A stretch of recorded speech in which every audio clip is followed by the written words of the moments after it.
Hi, I'm Brooke Welch, energy healer, medium, spiritual guide, hypnotherapist. Today we're going to talk about balanced masculine and feminine energy. So as human beings, we're all made up of energy, and we want a balance of healthy masculine and healthy feminine. In the body, we have chakras that are more masculine, so our lower chakras that have to do with our survival and how we show up in the world, so our root, sacral, and solar plexus, tend to veer on the side of more masculine. Also, the right side of our body is the masculine side of our body. The feminine chakras are the throat, third eye, and crown chakras. There's a union of masculine and feminine that meets in our heart chakra. So our heart pulls everything together. The left side of the body is more feminine. This does show up like if we experience a lot of masculine energy in our life, we will usually have more tension, pain, and injury on the right side of our body. If we spend more time in the feminine, and maybe we're not following our intuition or connecting with that feminine energy, we'll experience more pain, injury, and tension on the left side of the body. Let's talk about what each is and how they show up in our life. So masculine energy is about, it doesn't mean male at all, unless we're talking about heterosexual relationships, and we'll get there later. But in just any person, the masculine energy shows up as the ability to do, take action, plan, provide, and give. Feminine energy shows up as the ability to receive, to be still, express and feel emotions, follow intuition, allow yourself to be creative, and to kind of slow down and be. So masculine is about planning and taking action, where feminine is more of a flow state of energy. You want both because you want to be able to create, envision, flow, feel, but then you also want to take action on those feelings. When we take action on those feelings and bring something into the world, that is when we are in our highest vibration or our godlike state. God, source, universe is the creator. So it brings something into the world that wasn't there before. As humans, we feel our best when we're embodying the energy of God, source, or universe because we are co-creating. So that idea you have isn't a coincidence. That's godlike energy living inside of you. And we want to bring that godlike energy out into the world. We want that creative idea to become something. Desire is also a very healthy masculine energy. When we want something, we're able to then work towards it and go get it, and that allows us to manifest and create.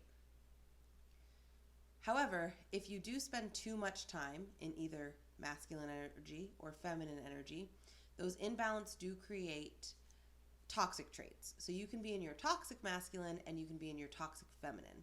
And once you recognize or see when you're in those states, we need a healthy masculine trait if we're in our toxic feminine to pull us out, or if we're in our toxic masculine, we need a healthy feminine trait to pull us out. For example, some toxic masculine traits are to be overly critical, overly judgmental, bigotry, so like to place yourself on a hierarchy or feel like you're better than others because you work harder, or to judge others for being different than you. Also, controlling, domineering energy is too much masculine energy, or toxic masculine. Toxic feminine energy shows up as like a victim mentality, attention seeking, overly emotional to the point of like reactivity, too much stillness or allowing, lack of boundaries, lack of the ability to kind of show up for yourself and have power to get things done. So really think like being stuck in that victim mentality. So if you're, for instance, too far in your masculine energy and all of a sudden you start to become judgmental and you judge everybody who doesn't work as hard as you or who doesn't try as hard or who isn't out there going to get it or crushing it, you need the healthy feminine trait of empathy to pull you back into balance. Same goes, excuse me, let's say you're in your feminine energy too often and all of a sudden your emotions are boiling over and you are attention seeking with your emotions. So everything becomes about you. Well, then we need to take some time in our masculine so that we can plan and think of others. And that'll shift that energy more into balance so that you're not out of control of your emotions. In relationships, masculine and feminine energy can have a huge impact. So in all relationships, whether they're heterosexual or not, they last and do better when one person is predominantly in their masculine and one person is predominantly in their feminine. In the Western culture, we often see now, though, an imbalance happening in heterosexual relationships where women show up in their masculine So then men are in their feminine, and this imbalance creates conflict, and then it creates this like urge for women to be like, I just think I want to be independent and on my own. And then men also think like, okay, women are drama, want to stay away from each other. That is not the energy that humanity needs if we want to keep growing and co-creating and continue on as a species. So we need each other. So what I always tell people is become aware of the energy that you show up with in a relationship. If in a relationship you are the pursuer, so you like to pursue your partner, initiate sex, plan dates, give gifts, and give energy to them, that means you like being in your masculine. So you need to find a partner who is comfortable being in their feminine. However, if you are somebody who likes to be pursued and chased, you don't really want to have to pick the dinner spot or pay. You are more likely to be in your feminine and like to receive. So you want to find a partner who is a planner and takes action, and that is in their masculine. If you don't, and let's say you want to be in your feminine but you're in your masculine, that's going to lead to resentment and tension. Or if you're in your feminine and you would rather be in your masculine, that is going to lead to feelings of contention or feeling like you don't have a voice or get to speak up. So you want to really sit with yourself and ask, like, in my relationship, do I feel better as, somebody who takes action, or as somebody who is more creative, expresses emotion, and receives? I do find in my practice that most women feel their best and are their healthiest in their relationships when they can be in their feminine, and most men feel their best in relationships and feel useful when they're in their masculine.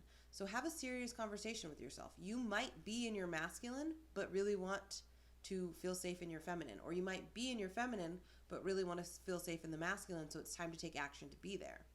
If you are a male and you want to be more masculine, things you can do are plan. Like, you decide where you're going on a date, make a reservation. You decide, like, okay, this is when we're taking time off and the family's going on vacation. My wife wants the house renovated. She's being creative, but let me take action and call the contractor and, get the money together and get the date planned. That's being masculine. If you're a woman and you want to be more in your feminine, you get to be creative and expressive, but it's not your job to initiate change. So you might bring the idea to your husband of like, oh, I want my house renovated, and these are the floors I want, and this is the backsplash I want. And then let him, again, call and take action and deal with the contractors.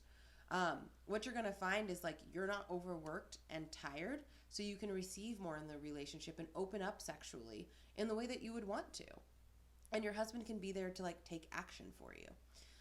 So it is very useful. I know a lot of times when we have families and children and careers, it's hard to pay attention to where our energy is at all times. But if you are unhappy in your relationship or feeling stagnant, there probably is an imbalance in your masculine and feminine connection. So it's worth it to stop and take a look at what's going on. It's worth it to be like, okay, have I been doing everything and planning everything, and my husband's just going with the flow? Oh, I'm too masculine. Let me give some responsibility or some of the decision making to my husband.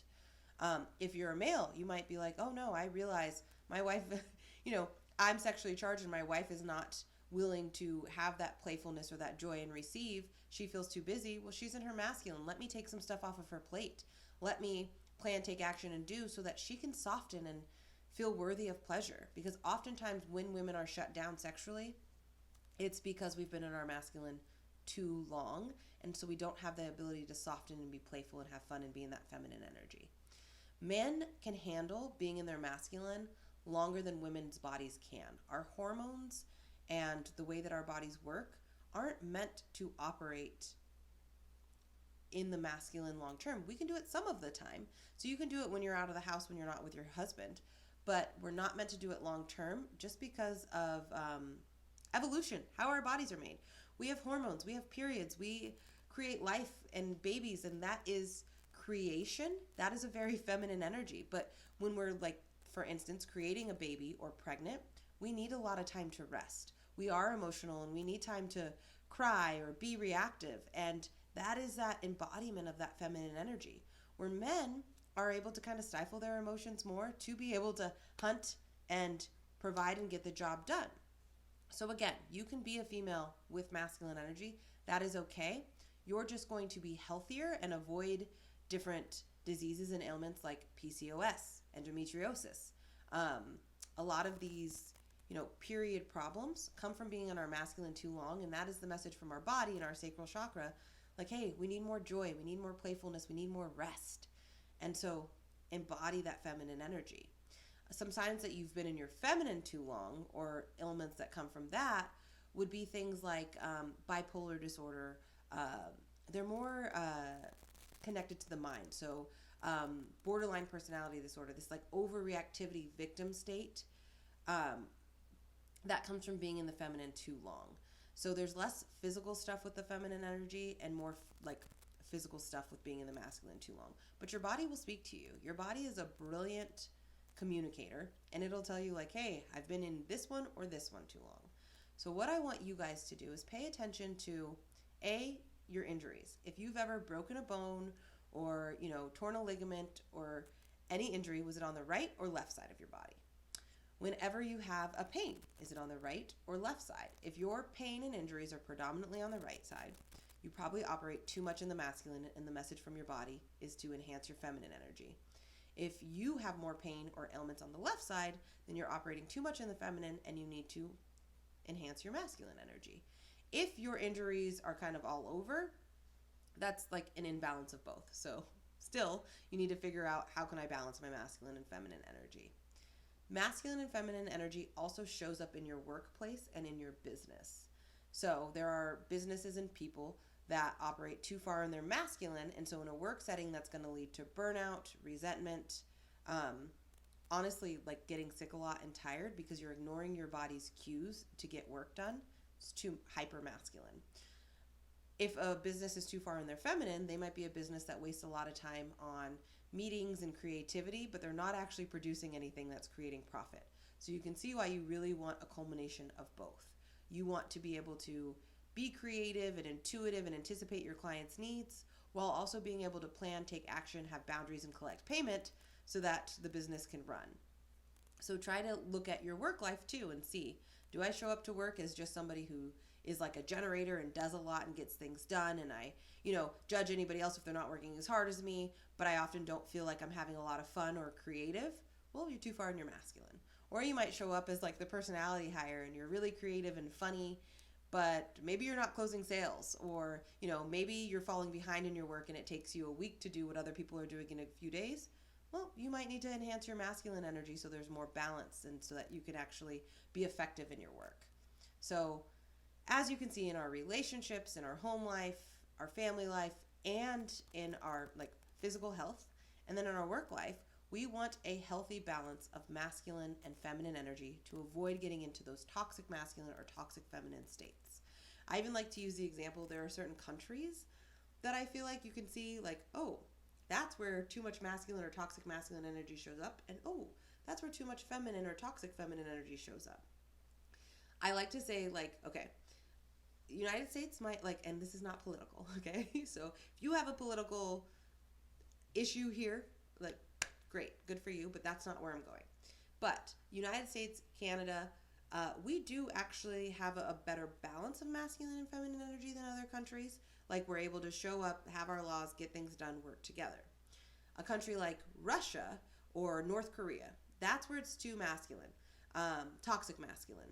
Their dictators are controlling, manipulative, domineering. Their citizens aren't allowed to make decisions on their own, and there's communism, things like that. Too masculine, too much control. And then you look at countries like maybe Haiti, where they've had a lot of natural disasters, but they take a lot of aid from other countries, and they're unable to get on their feet or make healthy watering systems in so countrywide. So maybe they have some spaces with running water, but overall, if a country has a lot of third world tendencies, they're too far in their feminine, and they need a little masculine energy to kind of create systems and structures so that their communities can build and get things done. So you can see on a country basis why you want healthy masculine and feminine energy. You want those systems, but you also want empathy for the people and the ability for the people to have some sovereignty or freedom, and communities to work together. So as humans in societies, in relationships, and in systems, we want healthy masculine and feminine energy. Consider this and how it shows up in your life and your day to day. And then our next 2 episodes are going to be an episode just on feminine energy and an episode just on masculine energy, so you can really dive deeper. Have a great day and be well. Thank you for watching. Please like and subscribe.